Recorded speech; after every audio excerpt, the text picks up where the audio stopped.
जय हिंद दोस्तों आप लोगों का हमारी अकेडमी में स्वागत है। दोस्तों आज हम बात करेंगे इंग्लिश के बारे में, क्योंकि इंग्लिश जो सब्जेक्ट है एयरफोर्स, नेवी और अदर्स एग्जाम्स जैसे हुआ एसएससी, इन सभी में पूछा जाता है। तो दोस्तों हम लोग क्या करते हैं कि इंग्लिश पढ़ने के लिए पहले ये सोचते हैं कि हम लोगों को इंग्लिश बोलना और उसका मतलब बोलना नहीं तो अर्थ तो निकालना आना ही चाहिए। तो हम आप लोगों को ये बता दें कि अगर हमको इंग्लिश में अर्थ निकालना भी नहीं आता है तब भी हम इंग्लिश में अच्छा कर सकते हैं। वो कैसे दोस्तों? तो हम आप लोगों को बता दें कि अगर जैसे हमने कोई क्वेश्चन ले लिया, ये क्वेश्चन हमने यहाँ पे लिया है, तो इसमें हम पहले इसका रूल देख लेते हैं। तो रूल में दिया है अगर बीच में बिफोर होगा तो बिफोर के पहले हेड आएगा, और हेड के पहले सब्जेक्ट, और सब हेड के बाद में वर्ब की थर्ड फॉर्म, और बिफोर के जो बाद वाला है सेंटेंस उसमें सब्जेक्ट वर्ब की सेकंड फॉर्म।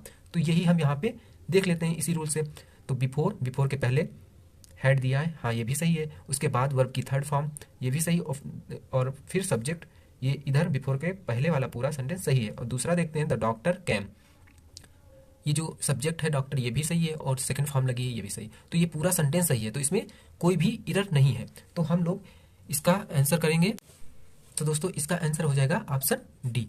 इसी तरीके से दोस्तों अगर हम ये देखते हैं अगला, अगर ये दिया है आइदर, आइदर से शुरू है और ये सेंटेंस हम नहीं पढ़ पा रहे, मान लिया हम ये सेंटेंस नहीं पढ़ पाएंगे, हमको ना ही इसका अर्थ निकालना आता है, तो आप लोगों को बता दे बिना अर्थ निकाले, बिना पढ़े हम छोटी मीनिंग से इंग्लिश कंप्लीट पढ़ सकते हैं। यानी कि हम एग्जाम्स में जो क्वेश्चन पूछे जाएंगे उन्हें हम कंप्लीटली कर पाएंगे।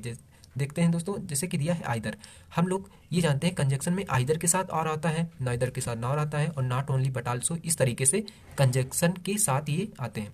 तो यहाँ पे आइदर के साथ आर आएगा, तो आइदर के साथ यहाँ पे आर होना चाहिए, यहाँ पे आर होना चाहिए, तो इसलिए इसमें ऑप्शन बी सही हो जाएगा।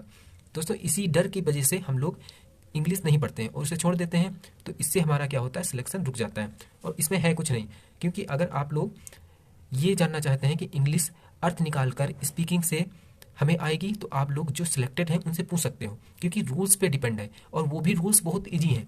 यानी कि आपको पूरे रूल्स नहीं याद करने हैं कि हाई स्कूल इंटर की तरह पूरे हमको क्वेश्चन आंसर पढ़ना है, नहीं, केवल सिंपल जैसे कि यहाँ पे छोटे छोटे दिए हैं, ये आइदर के साथ और, ये हमको एक तरफ से रट्टा मारना है बस।